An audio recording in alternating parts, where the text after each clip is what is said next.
Alright, it's been a little while, but we're back onto this project. So in the last video, you guys saw me weld up 7 of these rectangular frames and then assemble 4 of those into what will be one bank of cabinets. Between when I posted that video and now, I've prepared material to assemble another bank of cabinets, but before I assemble that, I want to break everything that I have down here and grind the nuts that I welded in down flush to the frame. I want to add some radiuses to the corners of these frames that will match the inside radius of the angle iron a little bit better so that everything sits nice and tight. And lastly, I want to add an upright to the center of all of these frames that will create a third attachment point for the drawer slides. After that, I'll make some drawer boxes and get the drawer slides installed and then get the boxes installed to these frames. So let's get started.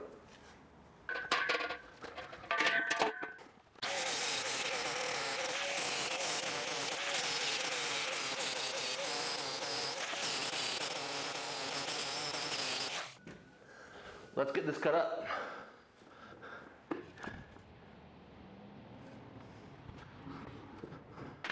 So to my surprise, and to the surprise of the entire world, I'm sure, these frames didn't come out super square. So what I'm doing is clamping them back into square, and then I'll weld the upright in, and I'm hoping that that helps them just come out a little bit more square. It worked super well on this first one, and then it was kind of a mixed bag on all of the other ones, meaning it didn't work at all on those. So that was kind of a bummer. But you know, at the end of the day, it didn't really matter. The cabinets still went together pretty well, and I didn't really even notice the out of squareness issues, so no big deal. I thought I'd come up with a pretty slick solution, but turns out it wasn't a solution, but everything worked in the end, except for my solution. So weird how that works, isn't it? All right, on with the video.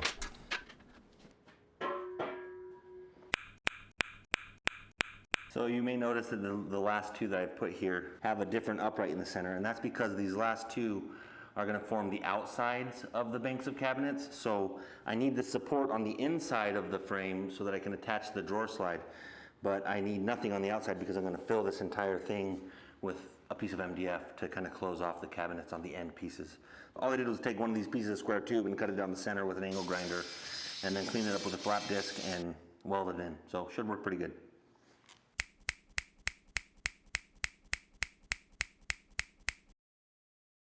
Bleep, bloop, bleep, bloop, bleep, bloop, bleep, bloop, bleep. All right, let's make some drawer boxes.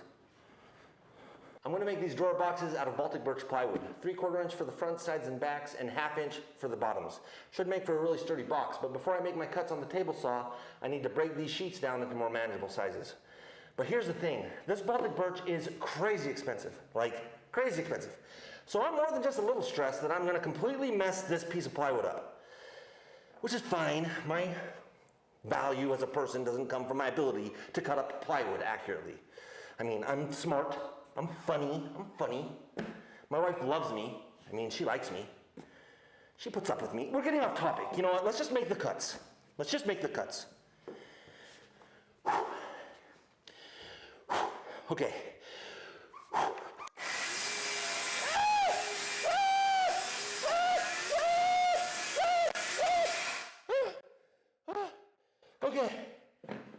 Okay, that wasn't that bad. I got through it. Okay, sorry I had to see that. I think I'm okay now. I got that out of my system. I think I just go ahead and make the next cuts. I'll be okay now. Let's just do it. Let's do it. Okay. Sorry about that. Okay, here we go. My camera battery died, but just trust me when I say that I handled all these cuts like a man. Let's go over to the table saw and cut some dados. To build these drawer boxes, I'm going to use what a lot of YouTubers have referred to as the half method, which it's called that because it's based off of half of the thickness of whatever plywood you're using to build your drawer box. And if you're not familiar with it, what it is a very simple method for building a very strong drawer box. It only requires one setup on your table saw, and you can make all of your cuts with that one setup, and everything should come out right if you've got that setup right. One problem I have with this method is that it calls for a cut where you have to push the board through like this to cut a rabbet down on this corner. You can do that. You can extend your fence up to make it a little bit safer. You can use feather boards to make it a little bit safer, but at the end of the day, I just hate that cut. So I've come up with a little modification on this method that makes it so you can avoid that cut entirely. So stick around. I think it will be worth your time to see what that is. The first step to this method is to cut a gauge block that you'll reference all of your setup off of. You can buy these gauge blocks, but I think it's just better to just cut it because then you can really tune it into what you want it to be. All you do is take an offcut of material and set your fence to half the thickness of the plywood that you're using for your drawer boxes. Too small. Wow, that's like right on, 0.35. So this is my gauge block now. This is half the thickness of my plywood, and I'm going to use this for all of my setup throughout this process. I'm going to put a dado stack in my table saw. This will cut a 3/8 dado, which is a little bit wider than my gauge block here, and that's good. It's wider by 20 or 30 thousandths, and I think that's a pretty good number. So that's what I'm going to do. So now we want to set the height of the dado blade to the height of this gauge block that we cut.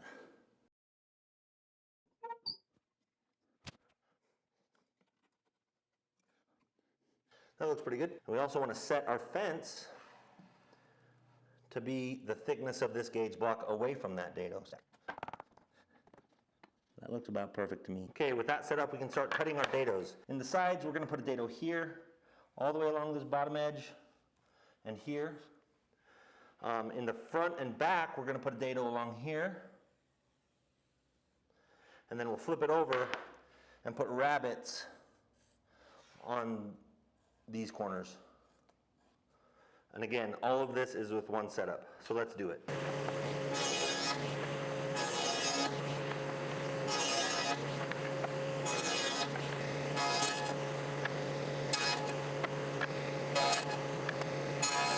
So this is where my method varies a little bit. Typically, you'll take this front and back piece and stand it on edge, just like that, and run it through the table saw. Instead, what we'll do, we'll take our gauge block, put it up against the fence, just like that. Then we can just hold our board tightly against the miter gauge and run that through, and it locates that rabbet perfectly. So let's do it.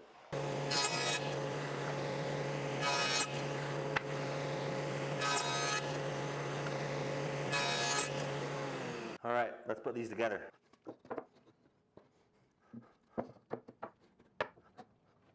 Flush, flush. Flush is the word of the day, flush. F-L-U-S-H, flush.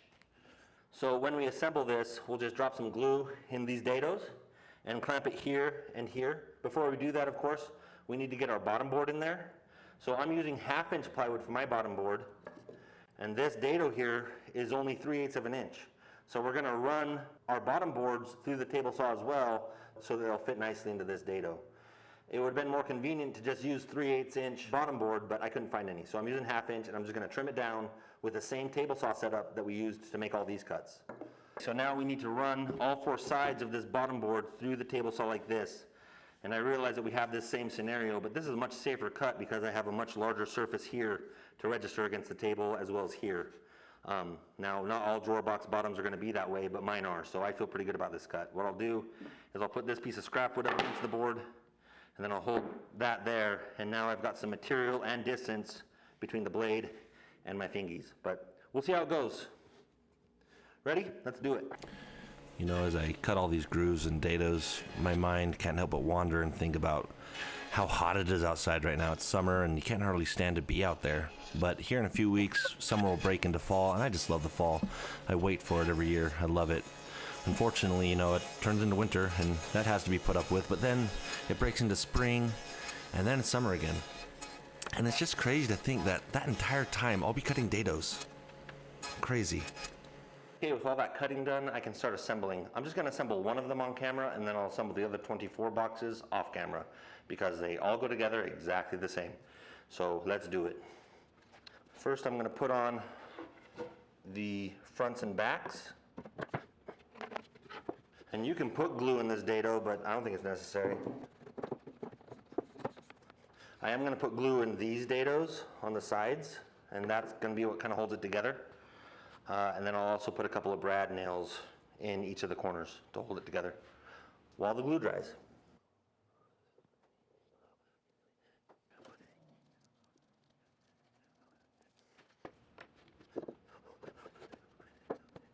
So I'm just going to square it up now before nailing it.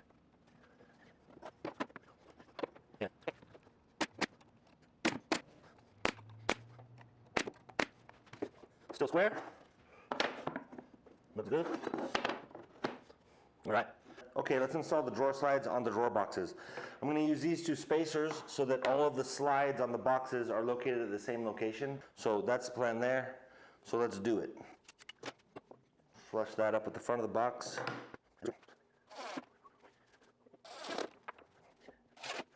Turn it around. And flush it up over here because we turned it around.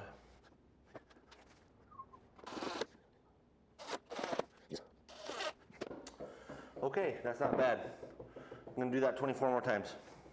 Okay, so now I want to install these drawer slides on my metal frames using these self-drilling fasteners, but I've got a couple of problems. First, I need to put holes in all of these drawer slides right here so that I can install them. Secondly, if I just clamp this slide to my metal frame and install these self-drilling fasteners, it's going to drop a bunch of metal chips down this trough, which is right where these ball bearings ride. There's also some grease down in there that the metal chips would mix with that makes it pretty hard to clean out. If I don't get it clean though, it's definitely going to lead to premature failure of these drawer slides. So what I'm going to do is use one drawer slide as a template to make all of my holes. Once I've made my holes, I'll install clean drawer slides using the holes I made with the template. What that means is all of these holes that I drill in the slides need to be repeatably and consistently located. To do that, I'm going to use this template and this punch, and I'll show you that right now, and then I'm going to install some drawer slides.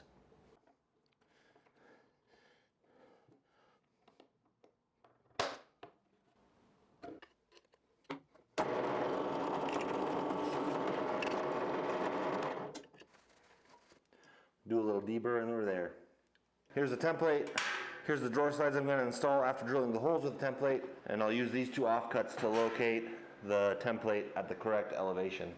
Once I've done all the top row, I'll cut this down shorter so I can do the row underneath that, and then so on and so forth. So let's do it. So I clamped my offcuts onto the frames to locate the template, and I put that on there, and then I use a combination square to bring that template to the position that I want it on the frame. I clamped the template on, and now I'm going to install these self-drilling fasteners. You can kind of see the metal chips coming off of there. That's why I'm using the template. Didn't want any of those to get in the drawer slides that I actually end up using. And there's some of those chips. So now I'm going to take those fasteners out and remove the template, and then I'll use those same fasteners to attach the drawer slide.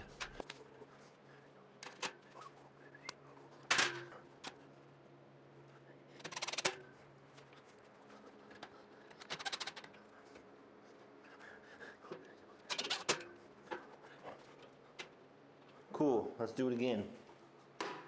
Slides installed. Let's get the drawer boxes in.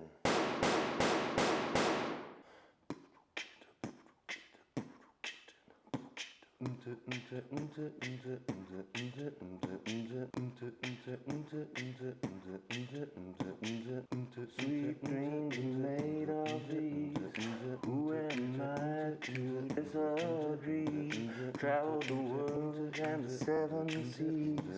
Everybody's looking for something. Alright, in the next video we'll put a top on this. We'll put drawer fronts on them. We'll enclose the sides. We'll do all that stuff, get casters on the bottoms, and get them in position. Thanks for watching. Hope to see you on the next one. Bye.